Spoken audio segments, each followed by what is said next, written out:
Welcome to a Bits of Board Games video review on Seven Wonders. Today I wanted to not only talk about the game, but also give everyone a better idea of how to actually play it. Seven Wonders isn't the easiest game to actually understand just from the rules, but once you actually see it played, it tends to be a lot easier to figure out.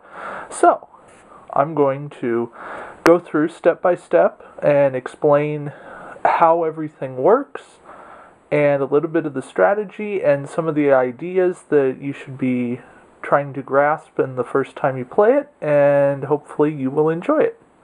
The first thing in Seven Wonders is each player gets a wonder of the world, and the way you decide who gets what is you have a card that represents each wonder with either the A side or the B side, and you shuffle them up and you deal one to each player, and then they take their corresponding wonder board. If you look at some of the different wonder boards, you can see that in the top left corner they each have a different icon in them, and those icons are used to build city improvements or stages of the wonder throughout the game. The next thing you want to do is take the 3 decks of age cards and add in the appropriate cards for the player number. Right now, I have everything set up for a 4-player game, meaning I have all of the 3+ cards and all of the 4+ cards mixed in. You do that for age 1, 2, and 3, but the difference with age 3 is that there are some guild cards that get randomly added in. And the way you do that is you take all the guilds, you mix them up, and you add in 2 guilds plus 1 for each player. So in this case, I would add in 6 guilds, and then I would shuffle up the age 3 deck, and I would then deal every player a hand of 7 cards from age 1. Okay, so here's an example of a starting hand. I've got a couple of military cards that each have a cost on them. I've got a trading post so that when I want to use something from my neighbor, I pay him less. I've got a couple of resource cards here. I can have more brick or more ore. I've got another military I could build, or I can play this 3 victory point card for free. So what I do is I choose one of these cards and I place it face down, and then once everyone has chosen their card, we all simultaneously turn them face up. I chose a resource card, so I take that resource and I put it underneath my wonder board, and now every turn I get 2 of these ore. The next time I get a hand of cards, I can build a card that cost an ore for free, essentially. Unlike a game, say, Settlers of Catan, where you get resources and then you have to spend resources to build things, Seven Wonders is a game where you constantly produce goods on each turn, but you either use them or lose them.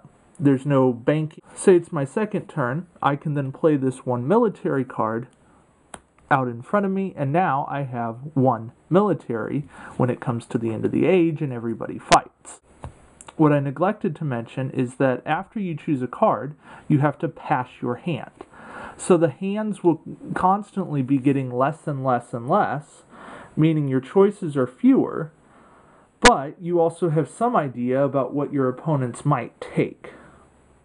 It's important to balance things early on, because if you don't balance, you're going to have to pay a lot of stuff when it comes, a lot of coin to your neighbors when the late game comes, and that's only going to give them more points and make you lose points. The more resources you have, the better off you're going to be, because your neighbors might need something you produce and they'll have to pay you to use it. One example of how you would trade with your neighbor is, say I'm playing this person and I only produce these 2 ore, and I really want to build this science card that cost me a paper. So I look to my neighbor to the right, and my neighbor to the right has nothing, and I look at the player to my left, and the player to my left produces a cloth paper, purple thingy. So I can pay my neighbor 2 coin and use their cloth, and then I can build this apothecary science item. Science tokens are really good because when you score them, they are squared. So if you have 1 of these compass icons, you get 1 point.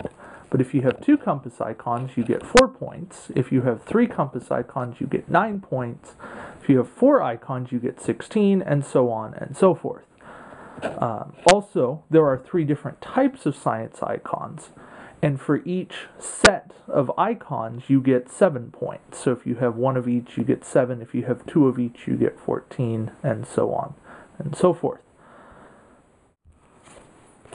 You will also note with some cards that in the bottom right, there are buildings listed that you will be able to build for free in the next age. So here, this is an apothecary.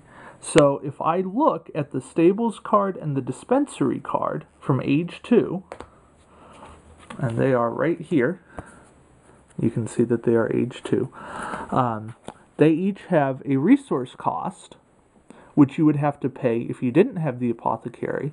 But the fact that you have the apothecary means that you play them for free. It just takes your card play to play them. So science stacks really easily.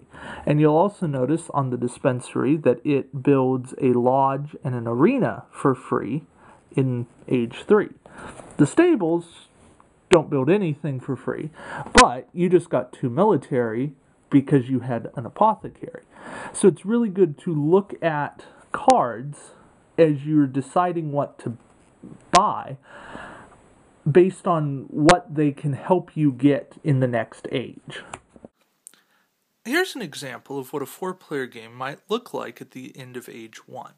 As you can see, our Colossus of Rhodes player has gone for military, a little bit of trading to the right, the start of science, and has himself set up well for commodities and some building later.